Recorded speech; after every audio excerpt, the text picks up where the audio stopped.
ಒಂದು ಸಂವಿಧಾನಾತ್ಮಕ ಹುದ್ದೆಯಲ್ಲಿತ್ತು ನೋಡ್ರಿ. ಈಗ ಕಾಂಗ್ರೆಸ್ನ ಚಟ ಐತಿ. ಯಾಕಂದ್ರೆ ಅವರು ಕಾಂಗ್ರೆಸ್ ಅಂದರೆ ಏಜೆಂಟ್ಗಿರಿ ಮಾಡ್ಕೊತ ಬಂದಾರೆ.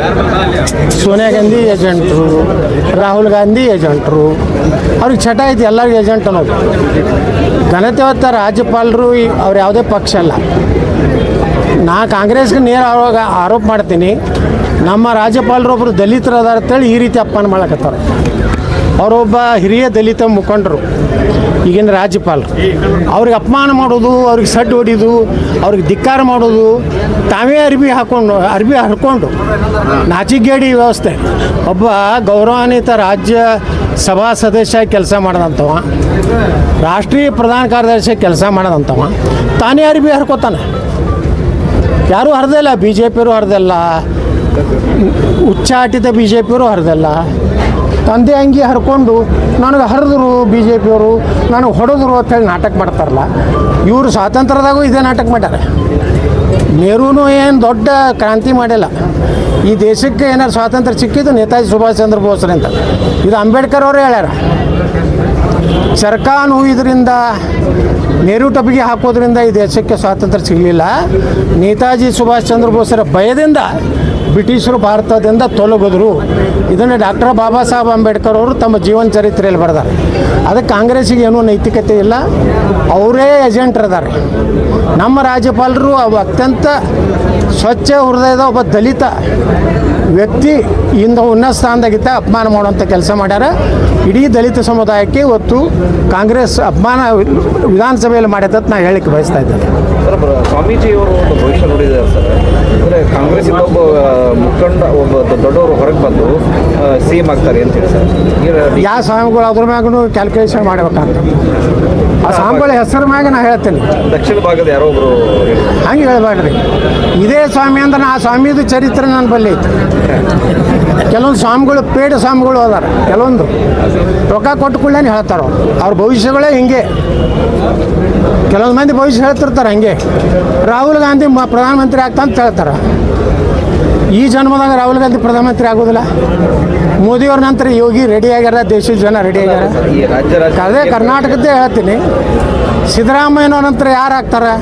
ಸಿದ್ದರಾಮಯ್ಯನವರ ಕೊನೆಯ ಕಾಂಗ್ರೆಸ್ ಮುಖ್ಯಮಂತ್ರಿ. ಮುಂದೆ ಯಾರು ಕಾಂಗ್ರೆಸ್ ಸೇತರ ನನ್ನ ಪಕ್ಷನೂ ಬಂದರೂ ಬರ್ಬೋದು, JCB ಪಾರ್ಟಿ. ನೀವೆಲ್ಲ ಜೋಕ್ ಅನ್ಬೋದು ಮೀಡಿಯಾದವರು. ಯಾಕಂದ್ರೆ ನಿಮಗೆ ವಿಜೇಂದ್ರ ಭಾಳ ಆತ್ಮೀಯ ಕೆಲವೊಂದು ಮೀಡಿಯಾದವ್ರಿಗೆ, ಕೆಲವೊಂದು ಮೀಡಿಯಾದವ್ರಿಗೆ DK ಶಿವಕುಮಾರ್ ಆತ್ಮೀಯ. ನೀವೇನು ಹೊಡ್ಕೋತೀರಿ ಹೊಡ್ಕೋರಿ. ನಾನೇ ಮುಖ್ಯಮಂತ್ರಿ ಆದ್ರೆ ಅವಾಗ ನೀವೇನು ಮಾಡಕತ್ತೀರಿ? ನೀವೇ ಬಂದು ಇಂಟ್ರ್ಯೂ ತೊಗೋತೀರಿ. ಸರ್ ನಾವು ಹೇಳಿದ್ದೀವಿ, ನೀವು ಹೇಳಿದ್ದೀವಿ. ಹಂಗೆ ಜ್ಯೋತಿಷಿಗಳು ಕೆಲವೊಂದು ಮಂದಿ ಫೇಕ್ ಬೋಗಸ್ ಅದಾರ. ಅವ್ರು ರೊಕ್ಕ ಕೊಟ್ಟು ಕೂಡಲೇ ಒಂದು 10-11 ಲಕ್ಷ ಕೊಟ್ಟು ಪಾದ ಪೂಜೆ ಮಾಡಿದ್ರೆ ಹೇಳ್ಬಿಡ್ತಾರೆ ಇವರೇ ಮುಖ್ಯಮಂತ್ರಿ ಆಗಲಿ, ಇವರೇ ಏನು ವೀರ ಸೇವಾ ಮಹಾಸಭಾ ಅಧ್ಯಕ್ಷರಾಗಲಿ ತಿಳ್ಕೊತ ಅಡ್ಡಾಡ್ತಾರಲ್ಲ, ಅವ್ರ ಘನತೆಯನ್ನು ಅವರೇ ಕಳ್ಕೊಳಕತ್ತಾರ.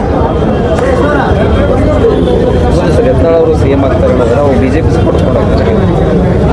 ಅದೇ BJP ಸಪೋರ್ಟ್ ತೊಗೊಂಡು ನಾ ಮುಖ್ಯಮಂತ್ರಿ ಆಗ್ತೀನೋ, BJPಗೆ ಬಂದೇ ಮುಖ್ಯಮಂತ್ರಿ ಆಗ್ತೀನಿ ಯಾರಿಗೆ ಗೊತ್ತೈತೆ.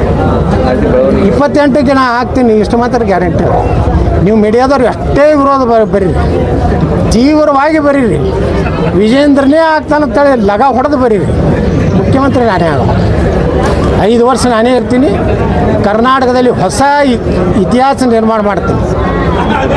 ಬುಲ್ಡೋಜರ ಭಾಳ ಸದ್ದುಗಳು ಎಲ್ಲ ಕಡೆ ಕೇಳಿಸ್ತಾವೆ. 2,80,000 ಏನು ಖಾಲಿ ಸರ್ಕಾರಿ ಉದ್ಯೋಗ ಎಲ್ಲ 5 ವರ್ಷ ಕೊಡ್ತೀನಿ. 3 ಲಕ್ಷ ಜನರಿಗೆ ಉದ್ಯೋಗ ಕೊಡ್ತೀನಿ. ನೀವೇನೂ ಗಾಬರಿ ಆಗಬೇಡ್ರಿ ಮೀಡಿಯಾದವರು, ನೀವು ಆತಂಕಕ್ಕೆ ಒಳಗಾಗಬೇಡ್ರಿ. ಹಿಂಗಂದ್ರೆ ಯತ್ನಾಳು ವಿಜೇಂದ್ರ ಪರಿಸ್ಥಿತಿ ಏನತ್ತ ನಾ ಸಂಜೆ ಮುಂದೆ ಹೊಡಿಲಕ್ಕೆ ಚಾಲೂ ಮಾಡಬೇಡ್ರಿ. ಯತ್ನಾಳೆ ಭವಿಷ್ಯ ನಿಜವಾಗುವುದೇ ಇಂದಿನ ವಿಶೇಷ ಹೊಡ್ಕೊತ್ಕೊಂಡ್ರಿ ನೋಡಿ ಸರ್. ಇದು ಬೆಳಗಾವಿಯಲ್ಲಿ 400 ಕೋಟಿ ಈ 2 ಕಂಟೈನರ್ಗಳೇ ಇದನ್ನಾಗಿದೆ ನೋಡ್ಬೇಕದು. ಏನೋ ಪೊಲೀಸ್ ಇಲಾಖೆ ಗುರ್ತ ಅವರು ಎಲ್ಲ ಮಾಹಿತಿ ತೆಗಿತಾರೆ. ಇದು ಯಾರು ರೊಕ್ಕದ ಏನದ, ಅದು ಏನು 500 ರೂಪಾಯಿ ನೋಟ್ ಅದೋ 2,000 ನೋಟ್ ಅದೋ, ಅದು ಎಲ್ಲಿಗೆ ಒಯ್ಲಾಕತ್ತಿದ್ರು. ಇದು ಭಾಳ ದೊಡ್ಡ ಹಗರಣ, ದರೋಡೆ ಆಗಿದೆ ಅಂತ ಹೇಳ್ತಾರೆ. ಕರ್ನಾಟಕದಲ್ಲಿ ದರೋಡೆ, ಕೊಲೆ, ಸುಲಿಗೆ, ಹಿಂದೂಗಳ ಹೆಣ್ಮಕ್ಳ ಮೇಲೆ ಅತ್ಯಾಚಾರ, ದಲಿತ ಹೆಣ್ಮಕ್ಳ ಮೇಲೆ ಅತ್ಯಾಚಾರ. ಈ ಸರ್ಕಾರ ಇರುತ್ತಾನೆ ಈ ರಾಜ್ಯದಲ್ಲಿ ಶಾಂತಿ ಸುರಕ್ಷತೆ ಕಠಿಣವಾದಂಥ ಕಾನೂನುಗಳು ಜಾರಿ ಆಗೋದಿಲ್ಲ. ಅದಕ್ಕಿಂತವೆಲ್ಲ ದರೋಡೆ ಪರೋಡೆ ಏಕ್ದಮ್ ಈಸಿ ಆಗ್ಲಕತ್ತಾವ. ಯಾಕಂದರೆ ಇವು ಬೆಂಗಳೂರು ಹಾಡಾಗಲೇ ಕೋಟ್ಯಾಂತರ ರೂಪಾಯಿ ಲೂಟಿ ಮಾಡಿದ್ರು ಏನೂ ಆಗಲಿಲ್ಲ. ಹಿಂಗೆ ಕರ್ನಾಟಕದಲ್ಲಿ ಕಾನೂನು ವ್ಯವಸ್ಥೆ ಸಂಪೂರ್ಣವಾಗಿ ಹದಗೆಟ್ಟೋಗಿದೆ. ಆ ಹದಗೆಟ್ಟದ ಉದಾಹರಣೆ ಅಂದರೆ ಬೆಳಗಾವಿಯಲ್ಲಿ 400 ಕೋಟಿ ಇತ್ತು, 800 ಕೋಟಿ ಇತ್ತು, ಇನ್ನೂ ತನಿಖೆ ಆಗಿಲ್ಲ. ಅದನ್ನು ಇಡಿ ಕೊಡಬೇಕು, CBI ಕೊಡಬೇಕು. ಅವ್ರು ಯಾರು ಅದಾರ, ಯಾರು ಭ್ರಷ್ಟ ರಾಜಕಾರಣಿಗಳದಾರೋ, ಭ್ರಷ್ಟ ಅಧಿಕಾರಿಗಳದಾರೋ, ಯಾರು ಅದನ್ನು ಆ ಹಣ ಒಯ್ದು ಅದನ್ನು ಕನ್ವರ್ಷನ್ ಮಾಡಬೇಕು, ಅದನ್ನು ತಿರುಪತಿ ದೇವಸ್ಥಾನದ ಹುಂಡಿಯಲ್ಲಿ ಹಾಕಬೇಕು, ಏನು ಮಾಡಬೇಕು ಅನ್ನೋ ಏನು ಒಂದು ಷಡ್ಯಂತ್ರ ಇದೆ, ಅದು ಬಯಲು ಮಾಡಬೇಕು. ಅವ್ರಿಗೆ ಯಾರು ಈ ಹಣ ಅನ್ನೋಂಥ ಅವ್ರನ್ನ ಕಠಿಣವಾದಂಥ ಅವ್ರ ಮ್ಯಾಗ ಆ್ಯಕ್ಷನ್ ತೊಗೊಂಡು ಅವ್ರನ್ನ ಜೈಲಿಗೆ ಹಾಕಿದ್ರೆ ಕರ್ನಾಟಕದ ಮಾನ ಮರ್ಯಾದೆ ಉಳಿತದೆ. ಯಾಕಂದ್ರೆ ಕರ್ನಾಟಕ ಮಾನ ಮರ್ಯಾದೆ ಏನು ಉಳಿದಿಲ್ಲ. ಮಹಾರಾಷ್ಟ್ರದವ್ರು ಬಂದು ಇಲ್ಲಿ ಡ್ರಗ್ ಫ್ಯಾಕ್ಟ್ರಿಗಳನ್ನು ಕಂಡು ಹಿಡಿಲಕತ್ತಾರ. ಸ್ವತಃ ಮುಖ್ಯಮಂತ್ರಿಗಳ ಕ್ಷೇತ್ರ ಜಿಲ್ಲೆಯಲ್ಲೇ ಡ್ರಗ್ ಫ್ಯಾಕ್ಟ್ರಿ ಇದ್ದಿದ್ದು ಮುಖ್ಯಮಂತ್ರಿಗಳ ಕ್ಷೇತ್ರದಲ್ಲಿ. ಬೆಂಗಳೂರಿನಲ್ಲಿ ಡ್ರಗ್ ಇವತ್ತು ನಡೀತಾ ಇದೆ. ಇವತ್ತು ಕಂಟ್ರೋಲ್ ಪೊಲೀಸ್ ಇಲಾಖೆ ಮೇಲೆ ಸರ್ಕಾರದಿಲ್ಲ. ಯಾಕಂದರೆ ಎಲ್ಲ ಇಲಾಖೆ ಅಧಿಕಾರಿಗಳಿಗೆ ಫಿಕ್ಸ್ ಮಾಡ್ಯಾರ, ಇಲ್ಲ ಆಕ್ಷನ್ ಆಗ್ತದೆ. ಬೆಂಗಳೂರು ಕಮಿಷನರ್ ಆಗಬೇಕಾದ್ರೆ 50 ಕೋಟಿ ಕೊಡಬೇಕು, DC ಆಗಬೇಕಾದ್ರೆ 10 ಕೋಟಿ ಕೊಡಬೇಕು. ಎಲ್ಲೆಲ್ಲಿ ಒಳ್ಳೆ ಪೋಸ್ಟ್ ಅದಾವಲ್ಲ ಲಿಲಾವ್ ಆಗ್ತಾಯಿದೆ. ಈ ಲಿಲಾವ್ ಆಯ್ತಂದ್ರೆ ಯಾರೂ ಒಳ್ಳೆಯ ಅಧಿಕಾರಿಗಳು ಒಳ್ಳೆಯ ಸ್ಥಾನದಲ್ಲಿ ಇರುವುದಿಲ್ಲ. ಇದು ನಡೀದೆ, ಇದು ಹಗರಣಗಳು, ಕೊಲೆ, ಸುಲಿಗೆ. ಮತ್ತು ಅವ್ರಿಗೇನು ನಮ್ಮ ಗೃಹ ಮಂತ್ರಿಗಳಿಗಂತೂ ಏನೂ ಪಾಪ ಏನೂ ಗೊತ್ತಿಲ್ಲ. ಅತ್ಯಂತ ಅಂತಾರಾಷ್ಟ್ರೀಯ ಗೊತ್ತಿರದ ಗೃಹ ಮಂತ್ರಿ ಅಂದರೆ ಕರ್ನಾಟಕದ ಗೃಹ ಮಂತ್ರಿ. ಹೀಗಾಗಿ ಅವ್ರಿಗೆ 400 ಕೋಟಿದು ಗೊತ್ತಿಲ್ಲ. ಬೆಂಗಳೂರಿನಲ್ಲಿ ಮರ್ಡರ್ ಆದರೂ ಗೊತ್ತಿಲ್ಲ. ಬಿಜಾಪುರದಲ್ಲಿ ಮುಖ್ಯಮಂತ್ರಿಗಳ ಕಾರ್ಯಕ್ರಮ ಆಗಿದ್ದು ಗೊತ್ತಿಲ್ಲ. ಅವ್ರು ಊಟ ಮಾಡಿದ್ದು ಗೊತ್ತಿಲ್ಲ, ಮಕ್ಕೊಂಡಿದ್ದು ಗೊತ್ತಿಲ್ಲ. ಸರ್, ಬಿಜೆಪಿ ರಾಷ್ಟ್ರೀಯ ಅಧ್ಯಕ್ಷರ ಬದಲಾವಣೆ ಸರ್, ರಾಜ್ಯದಲ್ಲಿ ಇರೋ ಬದಲಾವಣೆ ಏನು ಗೊತ್ತಿಲ್ಲರಪ್ಪ. ನೀವು BJP ಅವ್ರಿಗೆ ಕೇಳಬೇಕು. ಇಲ್ಲಿ ಒಂದಿಟ್ಟು ಮುಂಜಾನೆ ನಾವು ಪ್ರೆಸ್ ಮೀಟ್ ಮಾಡ್ತಾವಲ್ಲ, ಮನೆಯಿಂದ ಏನದು ಚಹಾ ಮತ್ತು ಉಪ್ಪಿಟ್ಟು ತಂದು ಅವಕ್ಕೆ ಕೇಳ್ರಿ, ರಾಜ್ಯ ಅಧ್ಯಕ್ಷ ಬದಲಾವಣೆ ಆಗ್ತಿತ್ತೋ ಇಲ್ಲೋ. ರಾಜ್ಯ ಅಧ್ಯಕ್ಷರನ್ನ ರಾಷ್ಟ್ರೀಯ ಅಧ್ಯಕ್ಷರು ಹೋಲಿಸ್ಲಿಕ್ಕೆ ಹೋಗ್ಬೇಡ್ರಿ. ರಾಷ್ಟ್ರೀಯ ಅಧ್ಯಕ್ಷರ ಸಿಲೆಕ್ಷನು ಪ್ರಧಾನಮಂತ್ರಿಗಳು ಮಾಡ್ಯಾರ. ಅವು ಒಳ್ಳೆಯವ್ರು ಇರಬೇಕು, ಪ್ರಾಮಾಣಿಕರಿರ್ಬೇಕಂತ ನನಗೆ ಅನ್ನಿಸ್ತದೆ. ಅದು ರಾಜ್ಯಾಧ್ಯಕ್ಷರನ್ನ ಯಾರು ಸೆಲೆಕ್ಷನ್ ಮಾಡ್ಯಾರ ಅವ್ರಿಗೆ ಸನ್ಮಾನ ಮಾಡ್ಬೇಕಂತ ಮಾಡೀನಿ. ಬಿಜೆಪಿ ವಾಪಸ್ ಬರುವಂಥ ಬೆಳವಣಿಗೆ ನಾ ಏನು BJP ಅವ್ರಿಗೆ ಹೋಗಿ ಕೈಕಾಲು ಹಿಡಿದು ಪಾರ್ಟಿಗೆ ತೋರಿ ತಪ್ಪಾಗೈತಿ ಕ್ಷಮೆ ಮಾಡಿರಿ, ವಿಜೇಂದ್ರನೇ ನನ್ನ ಬಾಸ್ ಅನ್ನೋ ಮಗ ಅಲ್ಲ. Vijendra not my boss.